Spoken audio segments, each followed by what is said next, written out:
સાથીઓ, જય ભીમ, નમો બુદ્ધાય. આજે આપણે ફરીવાર આંબેડકર દર્શન યુટ્યુબ ચેનલમાં મળી રહ્યા છીએ. આંબેડકર દર્શન યુટ્યુબ ચેનલ આપ સૌનું હાર્દિક સ્વાગત કરે છે.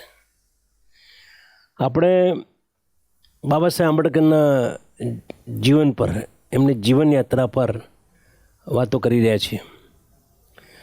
આજે આપણે એક બહુ સરસ નવા વિષય સાથે વાત કરવાના છે.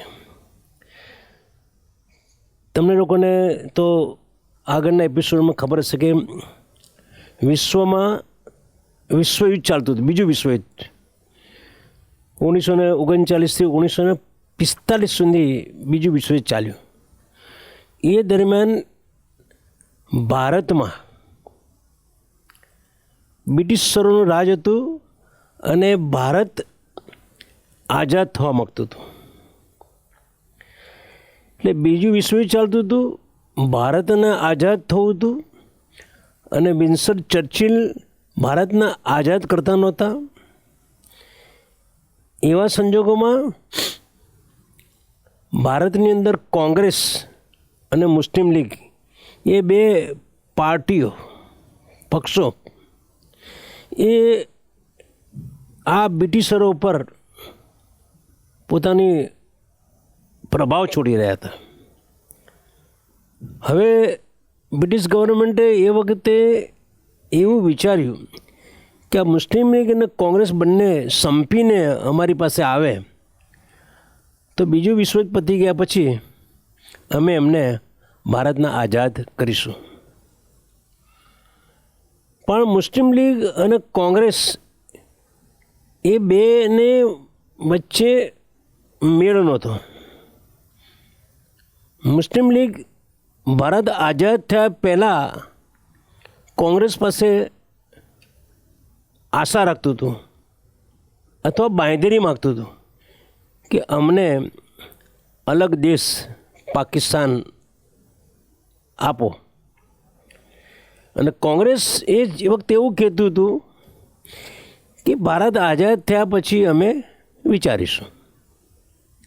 અને આ બે મુદ્દાઓ પર મુસ્લિમ લીગ આઝાદી પહેલાં બાંહેધરી માગતું હતું અને કોંગ્રેસ બાંહેધરી આપવા તૈયાર નહોતા કે ભારત આઝાદ થયા પછી વિચારીશું. હવે આવા સંજોગોમાં આપણા બાબા સાહેબ આંબેડકર એમનું શું સ્ટેન્ડ હતું? બાબા સાહેબ આંબેડકરને ખબર પડી કે આ લોકો મુસ્લિમ લીગ અને કોંગ્રેસ એ બંને સમાધાન કરવાની ચર્ચાઓ કરવા ભેગા થવાના છે. તો બાબા સાહેબ આંબેડકર આ પરિસ્થિતિને સમજવા માટે દિલ્હીથી મુંબઈ પહોંચી ગયા. અને મુંબઈ પહોંચી ગયા અને બોરી બંદરે 3 સપ્ટેમ્બર 1944ના રોજ બોરી બંદરે ઉતર્યા.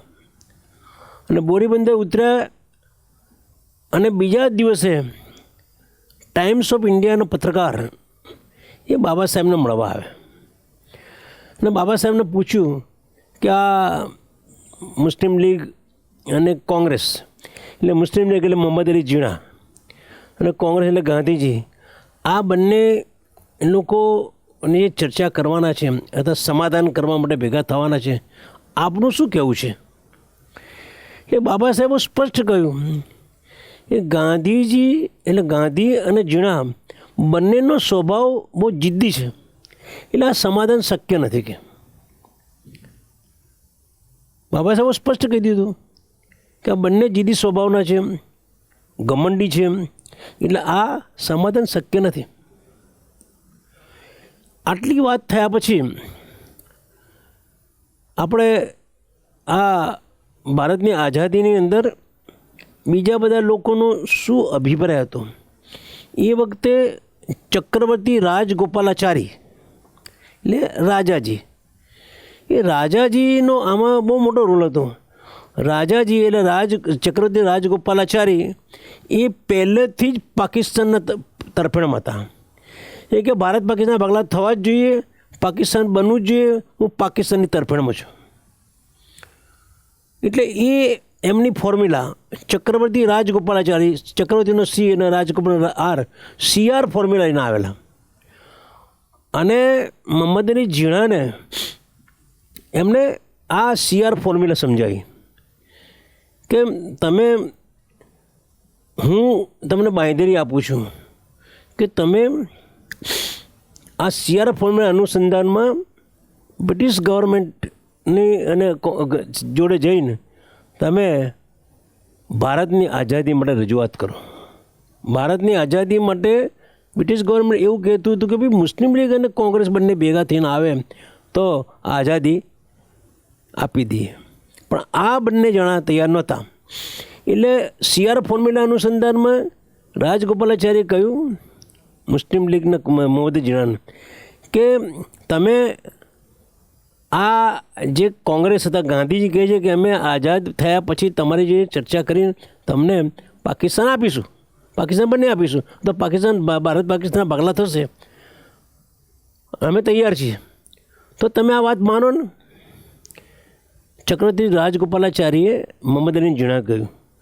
તો મોહમ્મદ અલી ઝીણાએ એમ કહ્યું કે મને આમની પર વિશ્વાસ નથી, આ લોકો વાયદો કરીને ફરી જાય એવા લોકો છે, એટલે હું આ વાત સાથે સંમત નથી, આમની વાત સાથે સંમત હતી.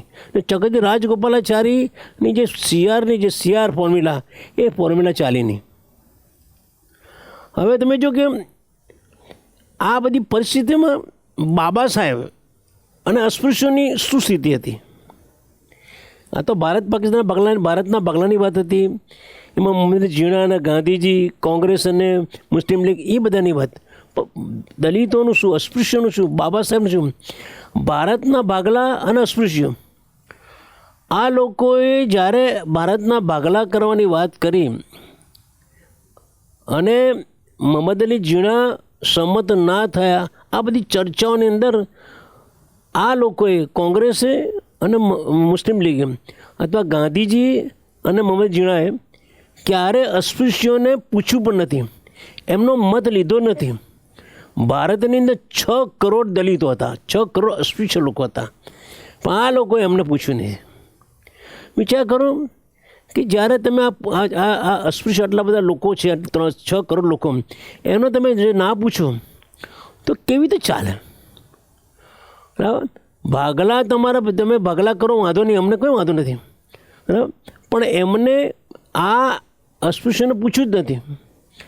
બરાબર, મોહમ્મદ અલી ઝીણાએ 12/9/1944ની અંદર એમણે ભાગલા કરવાની ઘોષણા કરવાની વાત કરી કે તમે ભારત પાકિસ્તાનના ભાગલાની ઘોષણા કરો.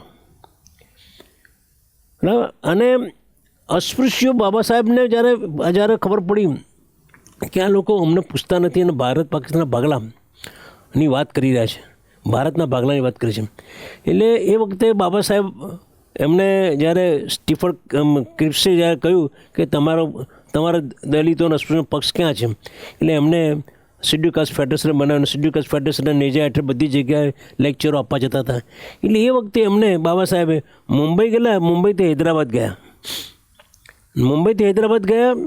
એમના મગજમાં હતું કે આ લોકો અસ્પૃશ્ય લોકોને, દલિતોને ભારતની આઝાદીની ચળવળની અંદર ભારતના ભાગલા કરવાની વાત કરે છે, પણ અમને પૂછતા નથી.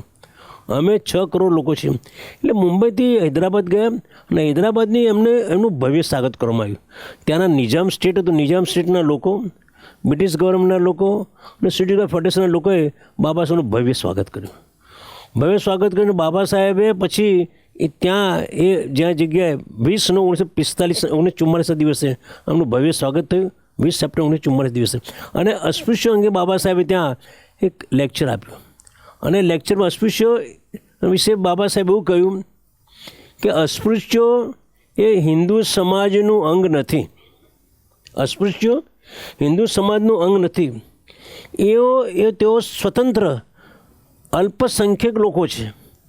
આગળ પણ આપણી એપિસોડમાં વાત કરી છે કે અસ્પૃશ્ય હિન્દુ નથી. બાબા સાહેબ એ વખતે 20/9/1944 દિવસે એમને હૈદરાબાદની અંદર હોલની અંદર એમણે જાહેરાત કરી કે ભાઈ અસ્પૃશ્ય હિન્દુ સમાજનો અંગ નથી, તેઓ સ્વતંત્ર અલ્પસંખ્યક લોકો છે. બરાબર, આ લોકો આપણને અલગ ગણતા નથી અને એટલા માટે આ લોકો આપણને પૂછતા નથી. ભારતની આઝાદી બાબતમાં, ભારતના ભાગલા અંગે એ લોકો પૂછતા કેમ નથી? ગાંધીજી અને કોંગ્રેસ એવું માને છે કે આ બધા જ અસ્પૃશ્ય જે એ બધી અમારા અંડરમાં છે, અથવા અમે એમનું પ્રતિનિધિત્વ કરીએ છીએ. બાબા સાહેબ સ્પષ્ટ કહ્યું કે તમે અમારું પ્રતિનિધિત્વ કરી શકો નહીં. અમે અલગ, હિન્દુઓથી અલગ છીએ. અમે હિન્દુ નથી, હિન્દુ સમાજના અંગ નથી. અમે સ્વતંત્ર અલ્પસંખ્યક લોકો છે. એટલે બાબા સાહેબ કહ્યું કે જો આ લોકો ના માને તો આપણે આની સામે આંદોલન કરવું પડશે. આંદોલન કરી જાનની બાજી લગાવી દેવી પડશે. એમને કહેવું પડશે કે અમે હિન્દુ નથી, અમે હિન્દુ સમાજના અંગ નથી, બરાબર, અમે અલ્પસંખ્યક, સ્વતંત્ર અલ્પસંખ્યક લોકો છે. આવી વાત બાબા સાહેબ વારંવાર આ જગ્યાએ, જ્યાં હૈદરાબાદની અંદર બાબા સાહેબ કહ્યું. અને એમને બાબા સાહેબ કહ્યું કે આ હિન્દુઓ પક્ષપાતી લોકો છે. આપણી જોડે 2000 વર્ષથી પક્ષપાત રાખે છે. એમના સ્વાર્થ, એમનો આપણી જોડે આપણને ગુલામ બનાવવાનો સ્વાર્થ છે. દોગલું, એમની નીતિ દોગલી છે અને પૂર્વગ્રહયુક્ત એમનું વલણ છે, પૂર્વગ્રહયુક્ત.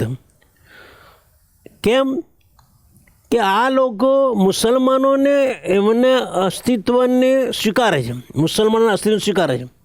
અને મુસલમાન અસ્તિત્વ સ્વીકારીને મુસ્લિમ લીગને આગળ કરીને ભારતના ભાગલા કરે છે. જ્યારે અસ્પૃશ્યને અસ્પૃશ્યના અસ્તિત્વને સ્વીકારતા નથી.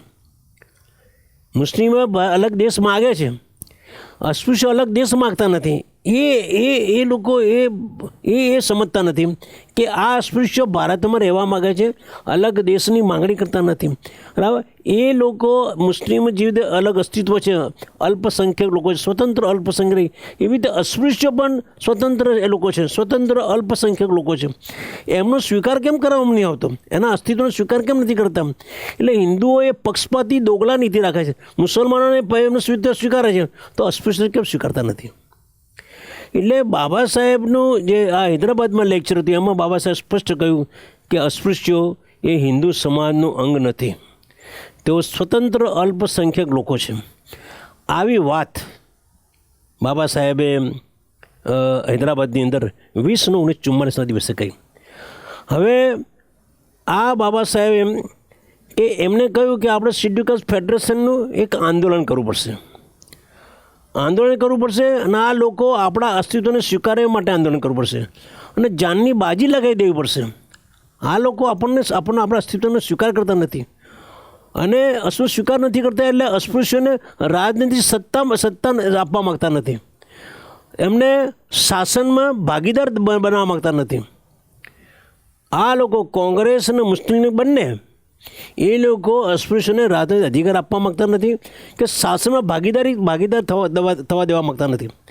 એટલે બાબા સાહેબે કહ્યું કે આપણે શેડ્યુલ કાસ્ટ ફેડરેશનનું એ મોટું એક છે ને એક આંદોલન કરવું પડશે.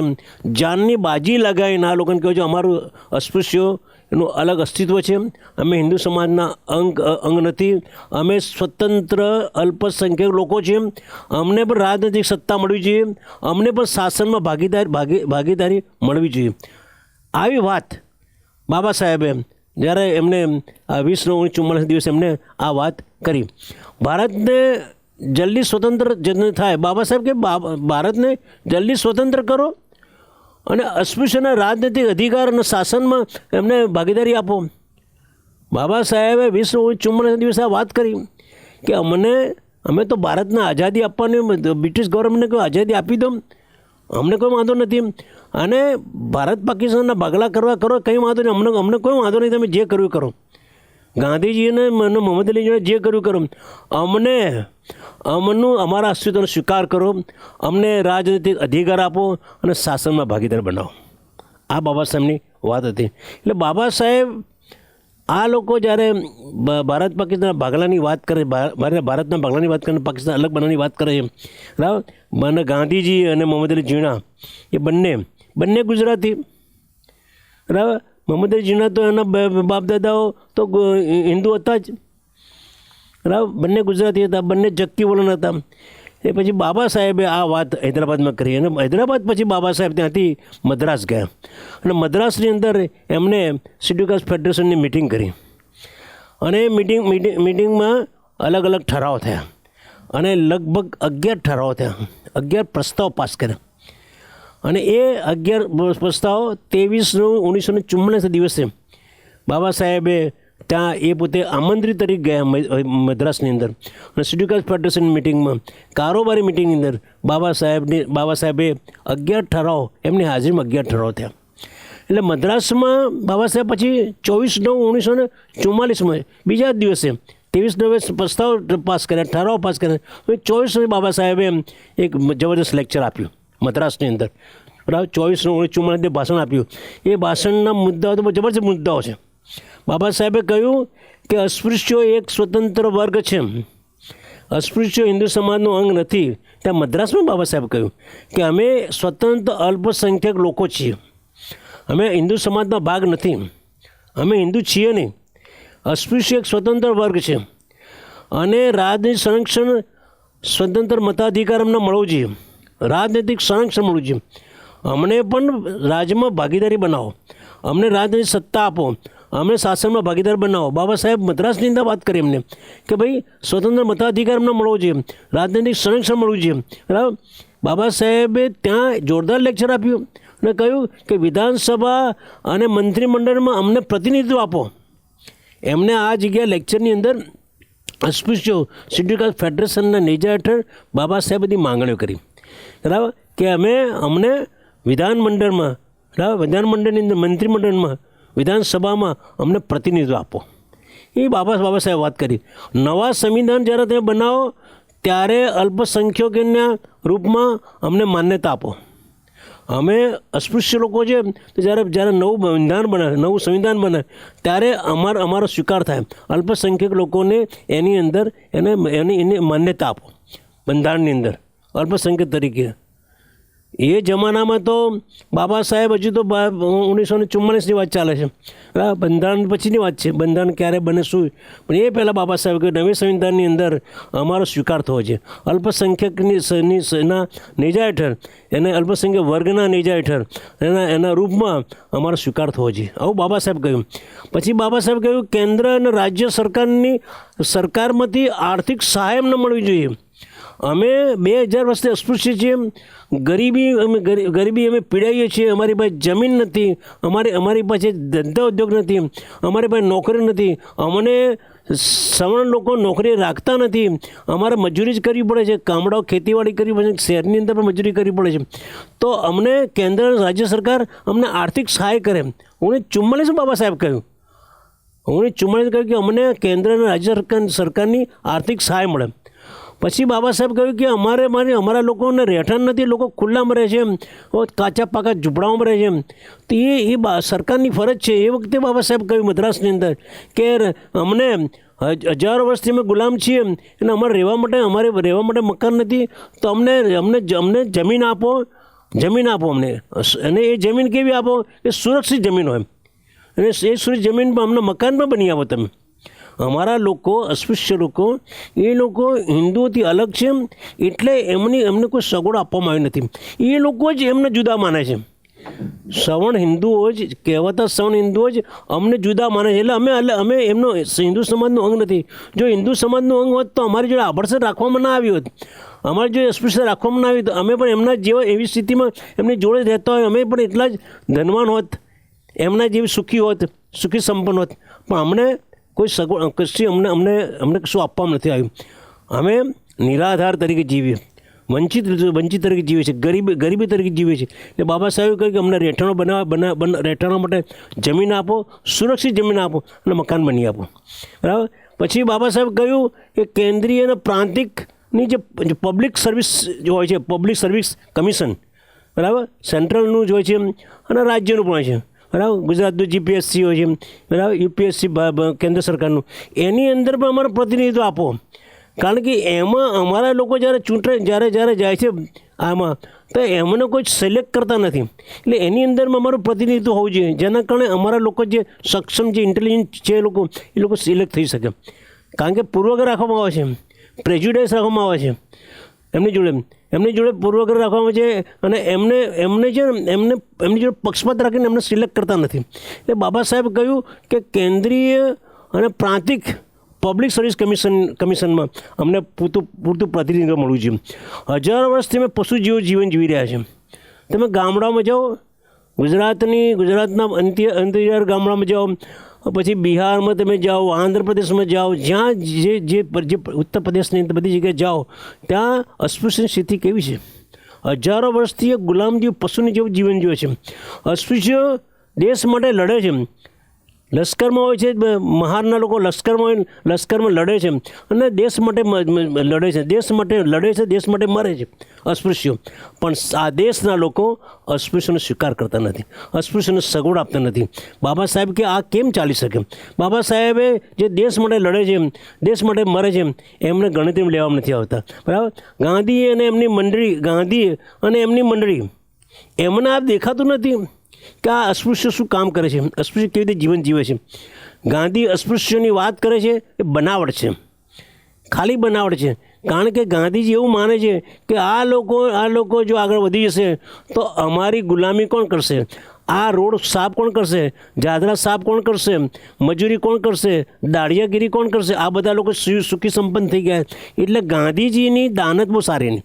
એટલે ગાંધીજી અસ્પૃશ્યતા નાબૂદીની વાત કરે છે અને વર્ણ વ્યવસ્થા ચાલુ રાખવાની વાત કરે છે. એટલે વર્ણ વ્યવસ્થા ચાલુ રાખે એટલે બ્રાહ્મણની જગ્યા હોય, ક્ષત્રિયની જગ્યા હોય, વૈશ્યની જગ્યા હોય, શૂદ્રની જગ્યા હોય, અતિશૂદ્રની જગ્યા હોય. એટલે એ એવા હોય તો પછી એમને કાયમ માટે ઉચ્ચ વર્ગના લોકોની ગુલામી કરવી પડે. એટલે બાબા સાહેબ કહ્યું કે ગાંધી એમની મંડળીને દેખાતું નથી કે અમે કોણ છીએ, અમે શું છીએ. અમે આ દેશ માટે મરી મટ્યા છે, દેશ માટે મરીએ છીએ, દેશ માટે લડીએ છીએ. બરાબર? તેઓ ઘમંડમાં ડૂબેલા છે. આ લોકો ગાંધી અને એમની મંડળી અને હિન્દુ સમાજના કહેવાતા ઉચ્ચ વર્ગના લોકો એ ઘમંડમાં રહે છે. અને ઘમંડની અંદર એમને માનસિક વલણ છે ને, એ માનસિક વલણ એ દલિતો પ્રત્યેનું માનસિક વલણ નથી. માનસિક વલણમાં દલિતો પ્રત્યેની એમની લાગણીઓ નથી. બરાબર? અસ્પૃશ્ય પ્રત્યે એમની લાગણી નથી. ઘમંડ રહે છે અને ઘમંડની અંદર આ લોકોને સ્વીકારતા નથી. બરાબર? અસ્પૃશ્યને કોડીની પણ કિંમત નથી. એમના મને ગાંધી એમની મંડળી અને કહેવાતા ઉચ્ચ વર્ગના લોકોને દલિતોની એમની કોડીની કિંમત પણ ગણતા નથી. આવા લોકો છે. એટલે બાબા સાહેબે કહ્યું કે ભારતના ભાગલા થાય, પાકિસ્તાન અલગ બને, અમને કંઈ વાંધો નથી, જે કરવું કરો, અમારા અસ્પૃશ્ય અમને સ્વીકાર કરો. અમે હિન્દુ સમાજનું અંગ નથી, સમજી લો. અમે સ્વતંત્ર અલ્પસંખ્યક લોકો છીએ અને અમને રાજનીતિક સત્તા મળવી જોઈએ, શાસનની અંદર ભાગીદારી મળવી જોઈએ. એવું બાબા સાહેબે જ્યારે મદ્રાસની અંદર લેક્ચર આપ્યું. અમારી સાથે છે ને ઉદારતાથી વર્તો. બાબા સાહેબ કે અમારા ઉદારથી વર્તો, અમારા માટે તમારા દિલમાં લાગણી પેદા કરો. અમે આ દેશના લોકો છીએ, અમે બહારથી આવ્યા નથી, આ દેશના લોકો છે. 2000 વર્ષથી અમને ગુલામ બનાવી દેવામાં આવે છે. બરાબર? અમારી સાથે સારું વર્તન કરો, અમને ઉદારથી વર્તો. બરાબર? અમારી સમસ્યા અને બરાબર તમે સમજો ને અમારી સમસ્યા દૂર કરો. આવું બાબા સાહેબ મદ્રાસની અંદર સમાજને પણ કહ્યું, સમાજને કહ્યું, સરકારને પણ કહ્યું, બ્રિટિશ સરકારને કહ્યું, ગાંધીજીને કહ્યું, મોહમ્મદ અલી ઝીણાને કહ્યું, કોંગ્રેસને કહ્યું, મુસ્લિમ લીગને પણ કહ્યું કે અમારી આ અસ્પૃશ્યની સ્થિતિ શું છે. અમે અસ્પૃશ્યો હિન્દુ સમાજનું અંગ નથી, એટલા માટે જ અમે આટલા 2000 વર્ષથી ગુલામ છીએ. જો અમે હિન્દુ સમાજનું અંગ હોત તો અમે હિન્દુ સમાજના ભેગા રહેતા હોત, અમારી જોડે આભડસર રાખવામાં આવતી ન હોત, અમારા એમના જેવા મકાન હોત, અમારા પર જમીન હોત, અમે ખેતીવાડી કરતા હોત, અમારા ધંધા ઉદ્યોગ હોત, અમારા કારખાના હોત, અમારી સ્કૂલો હોત. બરાબર? પણ કશું કેમ નથી? કારણ કે અમને જુદા રાખવામાં આવે છે, અમારી જોડે બધા ભેદભાવ રાખવામાં આવે છે, અમને ગામની બહાર કાઢી મૂકવામાં આવે છે. અને કારણ કે અમે હિન્દુ સમાજનું અંગ નથી. આવી વાત કોણે કરી? બાબા સાહેબ. ભારતના ભાગલા, પાકિસ્તાનની રચના, જ્યાં તમે જે કરવું કરો બાબા સાહેબ કે અમને કોઈ વાંધો નથી. અને એ વખતે પછી બાબા સાહેબને બાબા સાહેબે એક પુસ્તક લખેલું 1939ની અંદર, થોટ્સ ઓન પાકિસ્તાન. એટલે ગાંધીજી એ જ્યારે મોહમ્મદ અલી ઝીણા મળ્યા તો મોહમ્મદ અલી ઝીણાને ગાંધીએ શું કહ્યું કે ભારતના ભાગલા કરીએ અને પાકિસ્તાન બનાવે. પાકિસ્તાનમાં કયા પ્રદેશો એમાં ઉમેરવા, કયા પ્રદેશો પાકિસ્તાનમાં જાય એ નક્કી કઈ રીતે કરવું? એટલે એ વખતે બાબા સાહેબ મોહમ્મદ અલી ઝીણાએ કહ્યું કે તમે અભ્યાસ કરતા નથી, એટલા આ બધું છે. બાબા સાહેબ આંબેડકરે 1939માં થોટ્સ ઓન પાકિસ્તાન પુસ્તક લખ્યું છે. એ પુસ્તક તમે વાંચ્યું? એ પુસ્તકની અંદર બાબા સાહેબ નકશા સાથે બાબા સાહેબે પાકિસ્તાનની રચના કરી છે. પાકિસ્તાનની અંદર કયા કયા પદો જશે, કઈ કઈ પ્રજા જશે, આ બધું એમને વર્ણન કર્યું છે.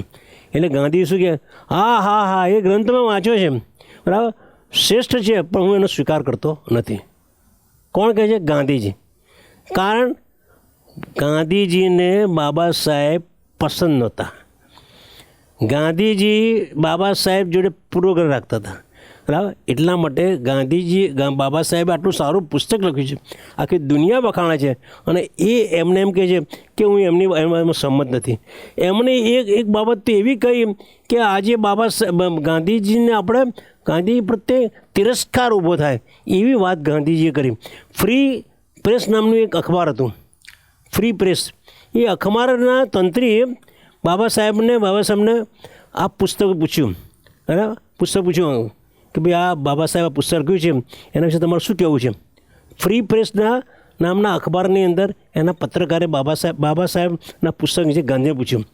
એટલે ગાંધીએ શું જવાબ આપ્યો? એ ગટરના ઇન્સ્પેક્ટરનો રિપોર્ટ છે. બાબા સાહેબ લખેલું પુસ્તક થોટ્સ ઓન પાકિસ્તાન, એના વિશે ગાંધી કહે છે કે એ ગટરના ઇન્સ્પેક્ટરનો રિપોર્ટ છે.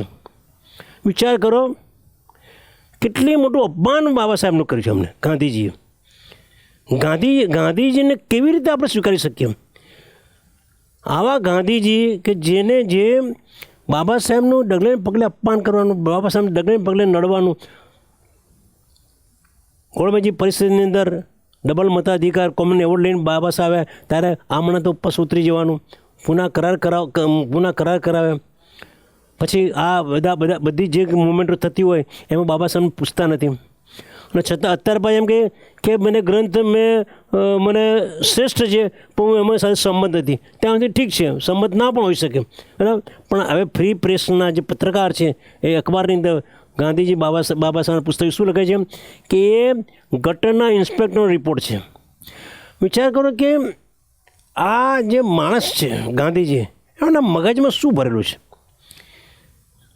આમ એમના ગટરની વાત કરી, પણ એમના મગજની અંદર ગટર વહેતી લાગે છે.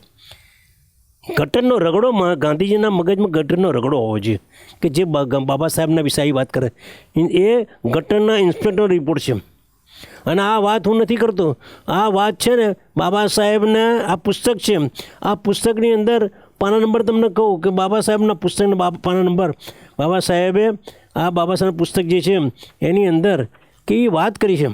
તમે જો કે આ ગાંધી और जिन्ना के बीच देश का बंटवारा, આ પુસ્તકના પાના નંબર 437 પર 437થી એ જે પુસ્તક છે એ પુસ્તકના 444 સુધી આ વાત એમણે बाबा साहेब से बात करी है.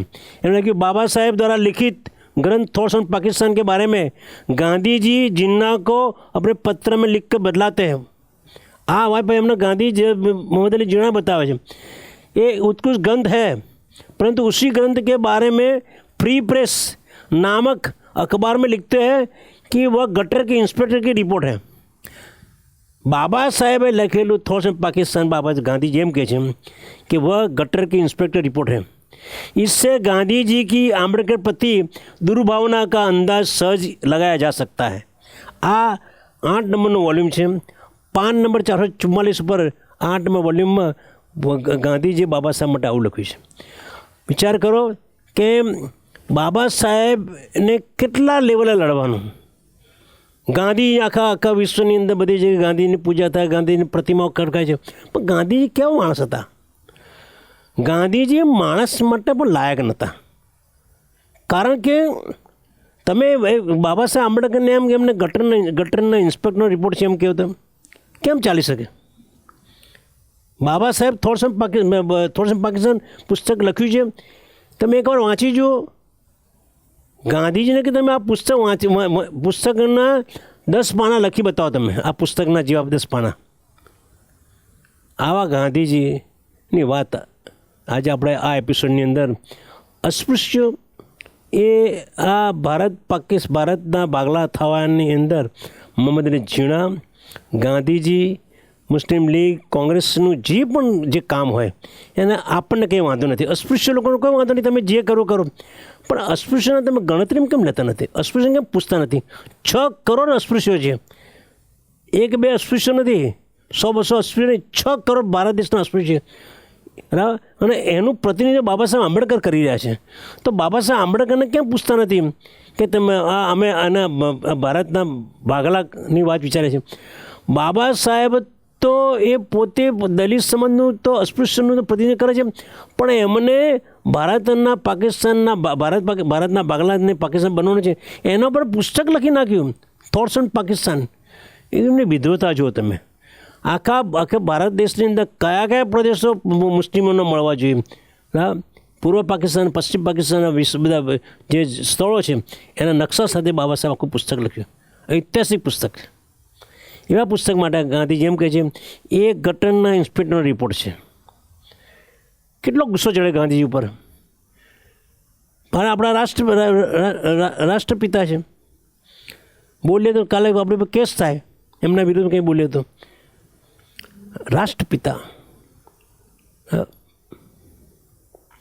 રાષ્ટ્રપિતાના આપણે જ્યારે એમને કહીએ ત્યારે એમના મોંમાંથી આવા શબ્દો કેવી શોભે.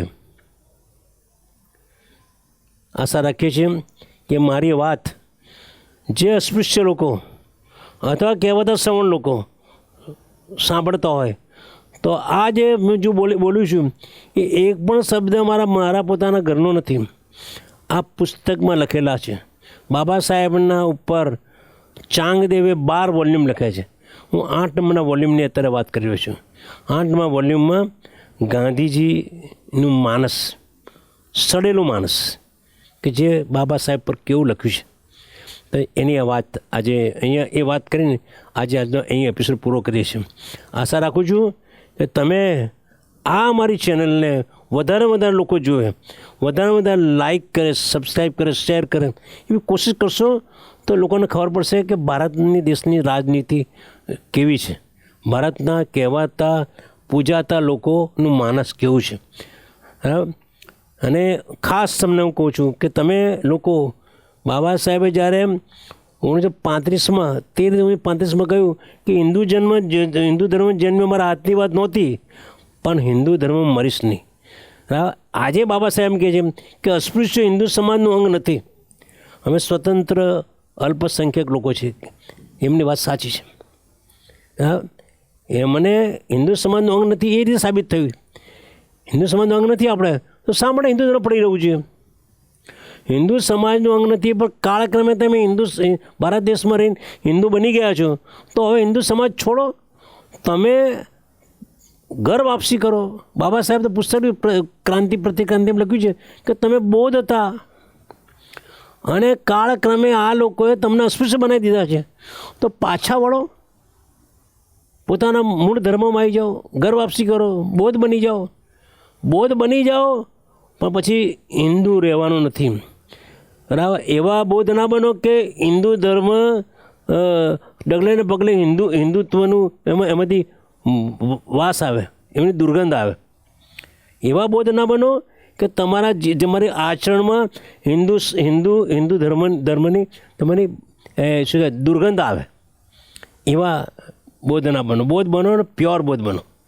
તમારું ધર્માંતર સાથે તમારું નામાંતર, સ્થળાંતર, ઘરમાં બધા ફેરફાર થઈ જાય. ઘરની અંદર તમે ક્યાંય પણ હિન્દુ ધર્મનો એક પણ નમૂનો જોવા ન મળે, એક પણ નિશાની જોવા ન મળે. એવા બૌદ્ધ બનો તો જ સાચું છે, નહીં તો પછી તો શું મતલબ છે? બાબા સાહેબ કે અસ્પૃશ્ય હિન્દુ સમાજનું અંગ નથી, તેઓ સ્વતંત્ર અલ્પસંખ્યક લોકો છે, તો તમારે હિન્દુ ધર્મ છોડવો જોઈએ.